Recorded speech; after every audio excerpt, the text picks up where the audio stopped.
নমস্কার, খবর শুনছেন M2 নিউজ চ্যানেল থেকে। জানাবো আজকের বিশেষ খবর। বাছাই করা খবরগুলো পেতে চ্যানেলটিতে সাবস্ক্রাইব করে পাশে থাকা বেল আইকনটি অল করে রাখুন। শুরুতেই হেডলাইন্স। ফোন করলেন ইরানি প্রেসিডেন্ট, সংঘর্ষ থামানোর বার্তা দিলেন মোদি। ইরানে মার্কিন হামলা, নিশানায় পরমাণু কেন্দ্র, পাল্টা আক্রমণে তেহরান, এবার মহাযুদ্ধ। বাদল অধিবেশনের আগেই বহর বাড়ছে মোদি মন্ত্রিসভার, সম্ভাবনা বাংলা থেকেও। বাজারে ভেজাল ওষুধ বিক্রি বন্ধে হিমশিম খাচ্ছে সরকার, দ্রুত গুণমান পরীক্ষার উপর জোর। 7 বছরে দেশে 61টি বিমান দুর্ঘটনা, ডিজিসিএর রিপোর্টে ঘিরে উদ্বেগ, যাত্রী সুরক্ষা নিয়ে উঠেছে প্রশ্ন। শুক্রবার পর্যন্ত রাজ্য জুড়ে বৃষ্টির সম্ভাবনা, ভারী বর্ষণও কিছু স্থানে। ইরানের 3 দুর্ভেদ্য পরমাণু কেন্দ্রে হামলা। আমেরিকার হামলার পর ইসরায়েলে আছড়ে পড়ল ইরানের সর্ববৃহৎ মিসাইল। ধর্ষণ, সন্ত্রাসের আশঙ্কা, ভারত ভ্রমণে সতর্কবার্তা আমেরিকার। মহিলাদের একা না যাওয়ার পরামর্শ।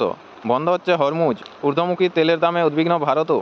মেদিনীপুর, অবৈধ দেশি মদ বা চোলাই মদের কারবারের বিরুদ্ধে প্রতিবাদ জানিয়ে মেদিনীপুর শহরের মহতাবপুরে রাজ্য সড়ক অবরোধ বাসিন্দাদের।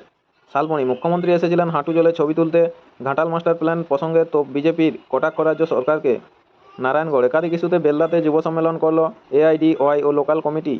মেদিনীপুর, ইরানে হামলার জন্য পরোক্ষ মত দিয়েছে মার্কিনরা, প্রতিবাদে মেদিনীপুরে বিক্ষোভ এসইউসিআইয়ের। ওয়েস্টবেঙ্গল, ইরানের প্রেসিডেন্টকে ফোন মোদির, মধ্যপ্রাচ্যের যুদ্ধে কার পাশে থাকতে পারে ভারত। ওয়েস্টবেঙ্গল, হরমুজ প্রণালী বন্ধের সিদ্ধান্ত ইরানের, ভয়ে কাঁপছে গোটা বিশ্ব, কী করবে ভারত। বিনপুর 2 নম্বর, দীঘায় জগন্নাথ মন্দিরে প্রসাদ বিতরণ। হারদা, কাঁকো, সিলদা ও ভোলাভেদাতেও। ঝাড়গ্রাম পৌরসভার 5 ও 6 নম্বর ওয়ার্ডের মাধ্যমিক ও উচ্চ মাধ্যমিকের কৃতি ছাত্রীদের সংবর্ধনা প্রদান নাগরিক কমিটির। গোপীবল্লভপুর 1 নম্বর, টিভিতে বিদ্যুৎ কানেকশন দিতে গিয়ে বিদ্যুৎপৃষ্ট হয়ে গুরুতর জখম আষ্টাঙ্গী গ্রামের মহিলা ললিতা, বিশুইকে আনা হলো হাসপাতালে। ঝাড়গ্রাম, হাতির তাণ্ডবে নাজেহাল আউলগেড়িয়া সহ একাধিক গ্রামের বাসিন্দারা, ভাঙল একাধিক গৃহস্থের মাটির বাড়ি। নয়াগ্রাম, টানা কয়েকদিনের প্রবল বর্ষণে সুবর্ণরেখা নদীর ভাঙনে জর্জরিত নিচু কমলাপুর গ্রাম, পরিদর্শনে মণ্ডল বিজেপির সভাপতি।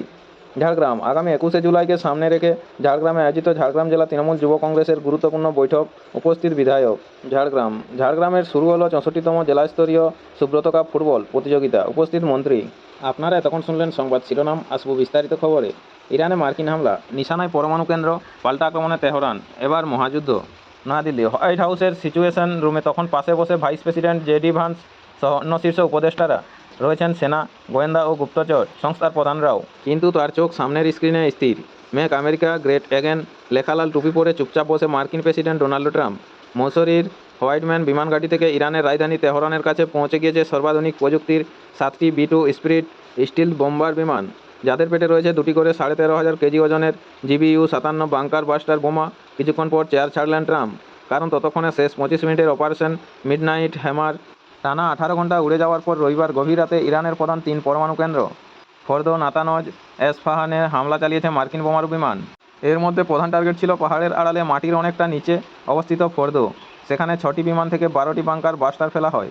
অন্য একটি বিমান থেকে নাতানজ কেন্দ্রে আছড়ে পড়ে 2টি বোমা। এছাড়া মার্কিন নৌসেনার সাবমেরিন থেকেও নাতানজ ও এসফাহান লক্ষ্য করে উড়ে আসে 30টি টোমাহক মিসাইল। পরে সমাজ মাধ্যমে ট্রাম্প লেখেন, আমরা সফলভাবে ইরানের 3টি পরমাণু কেন্দ্র আক্রমণ করেছি। আমেরিকা, ইসরায়েল ও সারা বিশ্বের জন্য এটা ঐতিহাসিক মুহূর্ত। ইরানের উদ্দেশ্যে তার হুঙ্কার, ফর্দো ধ্বংস হয়ে গিয়েছে। ইরান এরপরেও শান্তির পথে না এলে আবার হামলা চালানো হবে। ইরানকে যুদ্ধ শেষ করতেই হবে। কিন্তু এদিনের পর পশ্চিম এশিয়ায় শান্তি কি সত্যিই ফিরবে, নাকি আমেরিকার হামলা আদতে মহাযুদ্ধের ইঙ্গিত? কারণ এই আক্রমণের নিন্দা করে ইরানের পাশে থাকার বার্তা দিয়েছে রাশিয়া ও চীনের মতো পরমাণু শক্তিধর দেশ। ইরানে সামরিক হামলা চালানো হবে কিনা তা নিয়ে সিদ্ধান্ত নিতে 2 মাস সময় চেয়েছিলেন ট্রাম্প, কিন্তু দুদিনের মধ্যেই নাটকীয় পট পরিবর্তন। ইরানে বাংকার বাস্টার হামলা চালানোর জন্য আমেরিকার শরণাপন্ন হয়েছিলেন ইসরায়েলের প্রধানমন্ত্রী বেঞ্জামিন নেতানিয়াহু। কারণ ইরানের বিরুদ্ধে অপারেশন রাইজিং লায়ন শুরুর প্রথমেই নাতানজ সহ পরমাণু কেন্দ্রগুলিকে টার্গেট করেছিল ইসরায়েলি সেনা, কিন্তু মাটির অনেক নিচে অবস্থিত হওয়ায় সাধারণ ক্ষেপণাস্ত্র সেগুলিকে ধ্বংস করতে পারেনি। মাটির নিচে সুরক্ষা স্তর ভাঙার জন্য একমাত্র সক্ষম বাংকার বাস্টারই, কারণ 200 ফুট পুরো কংক্রিট ভেদ করতে সক্ষম এই বোমা। মাদার অব অল বম হিসেবেই বেশি পরিচিত GBU-57। আমেরিকার এই হানাদারির পর স্বাভাবিকভাবেই খুশি নেতানিয়াহু। বলিষ্ঠ সিদ্ধান্ত নেওয়ার জন্য ট্রাম্পকে ধন্যবাদ জানিয়ে তিনি বলেন, ইতিহাস মনে রাখবে, প্রেসিডেন্ট ট্রাম্প বিশ্বের সবচেয়ে ভয়ঙ্কর শাসন ব্যবস্থার বিরুদ্ধে ব্যবস্থা নিয়েছিলেন। পরে পেন্টাগনের তরফে joint chiefs of staff general Dan Kane জানান, সব মিলিয়ে 125টি বিমান এই অভিযানে অংশ নিয়েছিল। প্রতিটি বিমানই নিরাপদে ফিরে এসেছে। প্রত্যাঘাত শুরু করেছে তেহরানও। জ্বালানি তেল পরিবহনের গুরুত্বপূর্ণ জলপথ হরমুজ প্রণালী বন্ধ করে দেওয়ার সিদ্ধান্তে সায় দিয়েছে ইরানের পার্লামেন্ট। ইরানের বিদেশমন্ত্রী আব্বাস আরাঘচি বলেছেন, ওরা আমেরিকা সব সীমা পার করে ফেলেছে। আমাদের কাছে কূটনীতির জন্য বিশেষ কিছু বেঁচে নেই, আত্মরক্ষার অধিকার আমাদের আছে। প্রত্যেক মার্কিন নাগরিক এখন আমাদের টার্গেট, তেহরান জানিয়েছে। মার্কিন হামলার পরেও পরমাণু কেন্দ্রগুলি থেকে কোনো তেজস্ক্রিয় বিকিরণ ছড়ায়নি, ফলে আশপাশের বাসিন্দাদের ভয়ের কোনো কারণ নেই। এরপরেও পরমাণু গবেষণা থামানো হবে না বলে জানিয়ে দিয়েছে ইরান। রবিবার ইসরায়েলের উপর আক্রমণের ঝাঁজও বেড়েছে। তেল আবিব, হাইফা সহ সব প্রধান শহরে আছড়ে পড়েছে ইরানের ব্যালিস্টিক ক্ষেপণাস্ত্র। তার মধ্যে ছিল একাধিক ওয়ারহেডযুক্ত খোররাম শহর 4 মিসাইলও। ইসরায়েলি সেনা জানিয়েছে প্রধান বিমানবন্দর বেন গুরিয়ানকেও টার্গেট করেছিল ইরান। ইরানের হামলায় অন্তত 86 জন ইসরায়েলি নাগরিক আহত হয়েছেন বলে জানিয়েছে তেল আবিব। পরবর্তী খবরে আসবো। বিশ্ববাজারে এক লাফে প্রায় 2% বেশি দাম বাড়ল জ্বালানি তেলের। পতন শেয়ার বাজারেও, রেড জোনে সেন্সেক্স। আপনাদের সকলকেই বলা হচ্ছে, যারা নিয়মিত গুরুত্বপূর্ণ খবরগুলো শুনতে চান অবশ্যই আমাদের চ্যানেলটি সাবস্ক্রাইব করে রাখুন। ফিরে আসবো খবরে। নয়াদিল্লি 23শে জুন। রাজায় রাজায় যুদ্ধ করে প্রাণ যায় উলুখাগড়ার এক প্রবাদ বাক্যই এখন স্মরণ করেছে আমজনতা। কারণ ইরান ও ইসরায়েলের যুদ্ধে আমেরিকা প্রবেশ করতেই টালমাটাল বিশ্ববাজার। অশান্তি বেড়েছে পশ্চিম এশিয়ায়, যার ফলে অস্থির গোটা বিশ্বের বাজার। হু হু করে দাম বাড়ছে জ্বালানি তেলেরও, যার ফলে পকেট পূর্বে আমজনতার। ইরানের 3 পরমাণু কেন্দ্রে আমেরিকা হামলা চালানোর পর উত্তেজনা বেড়ে গিয়েছে পশ্চিম এশিয়ায়। মার্কিনী হামলায় বড়সড় কোনো ক্ষতি হয়নি এমনটা ইরান দাবি করলেও ক্ষোভে ফুঁসছেন তারা, যার ফলে তড়িঘড়ি অত্যন্ত গুরুত্বপূর্ণ জলপথ হরমুজ প্রণালী বন্ধের পথে এগোচ্ছে তেহরান। ইতিমধ্যেই হরমুজ প্রণালী বন্ধের প্রস্তাব পাস হয়েছে ইরানের পার্লামেন্টে, আর এক ধাপ পেরোলে অর্থাৎ সুপ্রিম ন্যাশনাল সিকিউরিটি কাউন্সিলের সবুজ সংকেতের পর বন্ধ করে দেওয়া হবে এই গুরুত্বপূর্ণ করিডোর। সেই আতঙ্কেই অস্থির এশিয়া, এমনকি ইউরোপের শেয়ার মার্কেট। এক লাফে 2% বেশি দাম বেড়েছে জ্বালানি তেলেরও। আমেরিকায় অপরিশোধিত জ্বালানি তেলের মূল্য 2.8% বৃদ্ধি পেয়ে প্রতি ব্যারেলের দাম দাঁড়িয়েছে $75.98। ব্র্যান্ড ব্যারেল প্রতি $89.12 দাঁড়িয়েছে। গতকাল রবিবারই এর দাম ব্যারেল প্রতি $77 ছিল। শেয়ার বাজারেও পতন দেখা দিচ্ছে। নাসডাক ফিউচার্স এর সূচক পড়েছে 0.7% পড়েছে। বাজার খুলতেই এশিয়ার মার্কেটে একাধিক সংস্থা শেয়ারের দাম পড়েছে সূচক নিম্নগামী। জাপানের টোকিওর নিকোকেই ইন্ডেক্স 0.6% পড়েছে। সিওল পড়েছে 1.4%। ভারতের শেয়ার বাজারেও পতন শুরু হয়েছে। আজ সোমবার রেড জোনে খোলে শেয়ার বাজার। সেন্সেক্স পড়েছে 751 পয়েন্ট, 223 পয়েন্ট পড়েছে নিফটিও। মূলত আমজনতার টাকা থাকে শেয়ার মার্কেটে। যুদ্ধের আবহে শেয়ার বাজারের পতন হলে ব্যাপক ক্ষতি হবে সাধারণ মানুষেরও। পারস্য উপসাগর থেকে হরমুজ প্রণালী হয়ে প্রচুর পরিমাণে জ্বালানি তেল ও গ্যাস সরবরাহ হয় গোটা বিশ্বে। সেই পথ বন্ধ হয়ে গেলে সংকট নেমে আসবেই। ভারতের ক্ষেত্রে সরাসরি প্রভাব না পড়লেও জ্বালানির দাম বৃদ্ধির আশঙ্কা রয়েছেই। ধর্ষণ ও সন্ত্রাসের আশঙ্কা। ভারত ভ্রমণের সতর্কবার্তা আমেরিকার। মহিলাদের একা না যাওয়ার পরামর্শ। নয়াদিল্লি, ভারতে ধর্ষণ, সন্ত্রাসবাদ সহ একাধিক অপরাধ প্রতিদিন বৃদ্ধি পাচ্ছে, এমনটাই দাবি আমেরিকার। এই পরিস্থিতিতে ভারতে সফরের ক্ষেত্রে সাধারণ নাগরিক ও সরকারি কর্মীদের জন্য লেভেল 2 সতর্কবার্তা জারি করল মার্কিন বিদেশ দপ্তর। 16 জুন প্রকাশিত ওই নির্দেশিকায় বেশ কয়েকটি রাজ্যকে বেশি ঝুঁকিপূর্ণ হিসেবে চিহ্নিত করা হয়েছে। মহিলাদের সেসব জায়গায় একা না যাওয়ার পরামর্শ দিয়েছে ট্রাম্পের দেশ। নির্দেশিকায় বলা হয়েছে, ভারতে দ্রুত হারে বাড়তে থাকা অপরাধের মধ্যে অন্যতম ধর্ষণ। পর্যটন কেন্দ্র সহ বিভিন্ন জায়গায় যৌন হেনস্থার মতো ঘটনা ঘটে থাকে। যে কোনো মুহূর্তে জঙ্গিরা হামলা চালাতে পারে। সাধারণত পর্যটন কেন্দ্র, শপিং মল, বাজার, সরকারি কেন্দ্রে হামলা চালানো হয়। গ্রামীণ এলাকায় জরুরি পরিষেবা দেওয়ার সম্ভাবনা খুব ক্ষীণ। এক্ষেত্রে মার্কিন সরকার নাগরিকদের সাহায্য করতে পারবে না। পূর্ণ মহারাষ্ট্র, উত্তর তেলেঙ্গানা থেকে শুরু করে পশ্চিমবঙ্গের পশ্চিমাঞ্চল বিভিন্ন রাজ্যে এই ধরনের এলাকা রয়েছে। এই সব রাজ্যে যাওয়ার আগে সরকারি কর্মীদের অনুমতি নিতে হবে। ভারতে স্যাটেলাইট ফোন ও জিপিএস ডিভাইসের ব্যবহার অবৈধ ধরা পড়লে জরিমানা হিসেবে $2 লক্ষ দিতে হতে পারে। এমনকি 3 বছর পর্যন্ত জেলের সাজাও হতে পারে। নির্দেশিকায় তারও উল্লেখ রয়েছে। মহিলাদের উদ্দেশ্যে সেখানে বলা হয়েছে, মহিলা হলে একা ভ্রমণ করবেন না। একই সঙ্গে জম্মু কাশ্মীর, ভারত পাক সীমান্ত, লেহ লাদাখ সহ মধ্য ও পূর্ব ভারতের একাধিক রাজ্যকে বেশি ঝুঁকিপূর্ণ হিসেবে চিহ্নিত করেছে মার্কিন বিদেশ দপ্তর। উল্লেখ রয়েছে, মণিপুর সহ উত্তর পূর্বের একাধিক রাজ্যের, বিহার, ঝাড়খণ্ড, ছত্তিশগড়, পশ্চিমবঙ্গ, মেঘালয়, ওড়িশা এই 6 রাজ্যে ভ্রমণের সময়ে বেশি সতর্ক থাকার পরামর্শ দেওয়া হয়েছে। নির্দেশিকা অনুযায়ী রাজধানী ছাড়া অন্যত্র গেলে অনুমতি নিতে হবে। একই সঙ্গে লেখা হয়েছে, ভারতে কর্মরত মার্কিন সরকারি কর্মীদের পূর্ব মহারাষ্ট্র ও মধ্যপ্রদেশে ভ্রমণের সময় সাবধান থাকতে হবে। স্থলপথে নেপাল ও ভারত সীমান্ত পারাপার করবেন না। এক্ষেত্রে অভিবাসন সংক্রান্ত সমস্যায় পড়তে পারেন। আপনারা খবর শুনছেন এম টুডে নিউজ চ্যানেল থেকে। খবরে অশোক। 7 বছরে দেশে 61টি বিমান দুর্ঘটনা। ডিজিসিএর রিপোর্টে ঘিরে উদ্বেগ, যাত্রী সুরক্ষা নিয়ে উঠেছে প্রশ্ন। আপনাদের সকলকেই বলা হচ্ছে, যারা নিয়মিত সঠিক খবরগুলো শুনতে চান অবশ্যই আমাদের চ্যানেলটি সাবস্ক্রাইব করে রাখুন। ফিরে আসবো খবরে। নয়াদিল্লি, আহমেদাবাদে এয়ার ইন্ডিয়ার ভয়াবহ বিমান দুর্ঘটনার পর 1 সপ্তাহেরও বেশি সময় পেরিয়ে গিয়েছে। তা সত্ত্বেও বিমানযাত্রা নিয়ে সাধারণ মানুষের উদ্বেগ এবং আতঙ্ক এখনও পর্যন্ত পুরোপুরি কাটেনি। এই পরিস্থিতিতে ফের সামনে এলো আরও এক উল্লেখযোগ্য তথ্য।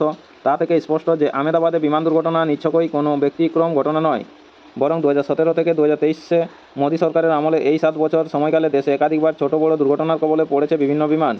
উল্লেখিত 7 বছরে সারা দেশে এমন ঘটনা ঘটেছে মোট 61টি। শুধু তাই নয়, ওই 7 বছরে বিমানে সিরিয়াস ইনসিডেন্ট হয়েছে মোট 90টি, অর্থাৎ শেষ মুহূর্তে যা সামলে ওঠা না গেলে বড়সড় দুর্ঘটনাই হতো। এই সিরিয়াস ইনসিডেন্ট অর্থে এমার্জেন্সি ল্যান্ডিং, বিমানে পাখির ধাক্কা, বিমানের লেজ ক্ষতিগ্রস্ত হওয়া, ইঞ্জিনে আগুন লেগে যাওয়া, হার্ড ল্যান্ডিং, বিমানে বিদ্যুৎ বিপর্যয় প্রভৃতি।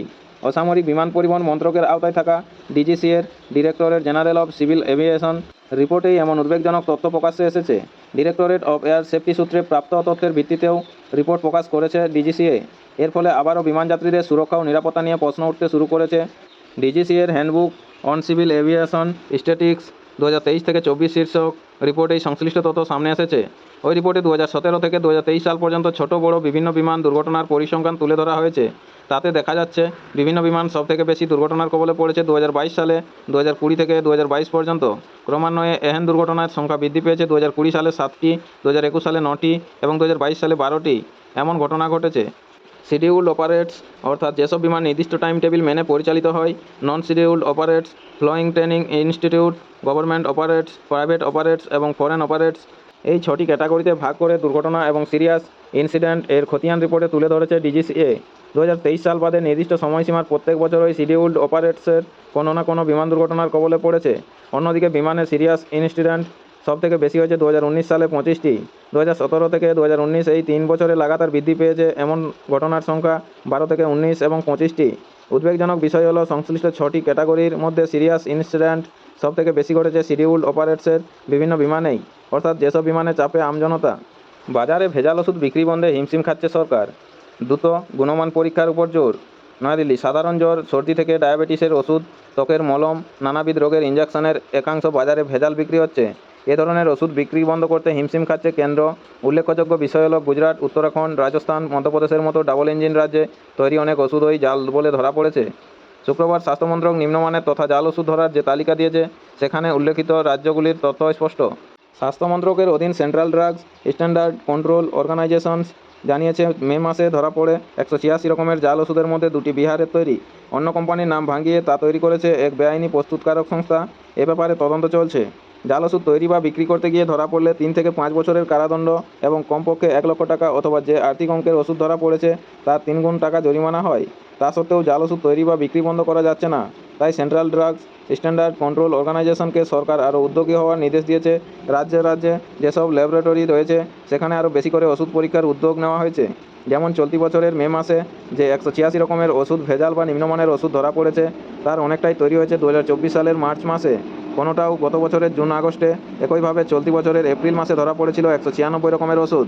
যেসব ওষুধের ব্যাচকে জাল বলে কেন্দ্র তকমা দিয়েছিল, সেগুলির অনেকাংশই গত বছরের আগস্ট ডিসেম্বর মাসে তৈরি, যার মেয়াদ ফুরানোর সময় হয়তো আগামী বছর, নয়তো চলতি বছর। ফলে ধরেই নেওয়া যেতে পারে যে নিম্নমানের বলেও ধরা পড়ার আগে কিছুটা বাজারে চলে গিয়েছে, হয়তো সাধারণ রোগীরা তা খেয়েও ফেলেছে। তাই ঝুঁকি কমাতে আরও দ্রুত ওষুধের মান পরীক্ষার উপর জোর দেওয়া হচ্ছে। প্রতিদিন নিয়মিত গুরুত্বপূর্ণ খবরগুলো শোনার জন্য আমাদের চ্যানেলটি সাবস্ক্রাইব করে রাখুন। ফিরে আসবো খবরটি শেষ করার আগে দেখে নেব শহরের আবহাওয়ার হালচাল কী রয়েছে আপডেট।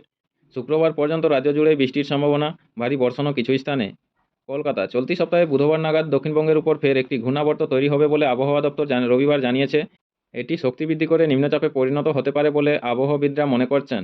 আবহাওয়া দপ্তর ইতিমধ্যেই দক্ষিণবঙ্গের কোনো কোনো জায়গায় ভারী বৃষ্টির পূর্বাভাস জারি করেছে। বুধবার কোথায় কোথায় অতি ভারী বৃষ্টি হতে পারে দেওয়া হয়েছে এমনই সতর্কতা। শুক্রবার পর্যন্ত দক্ষিণবঙ্গে ওয়াইড স্প্রেড 76 থেকে 100% জায়গায় বৃষ্টির পূর্বাভাস দিয়েছে আবহাওয়া দপ্তর। উত্তরবঙ্গেও এই সময় বেশি বৃষ্টি হবে। কয়েকদিন আগে দক্ষিণবঙ্গের উপর একটি নিম্নচাপ তৈরি হওয়ায় বেশি মাত্রায় বৃষ্টি হয়। এতে দক্ষিণবঙ্গের একাধিক জেলায় বন্যা পরিস্থিতির সৃষ্টি হয়। তার জের এখনও চলছে।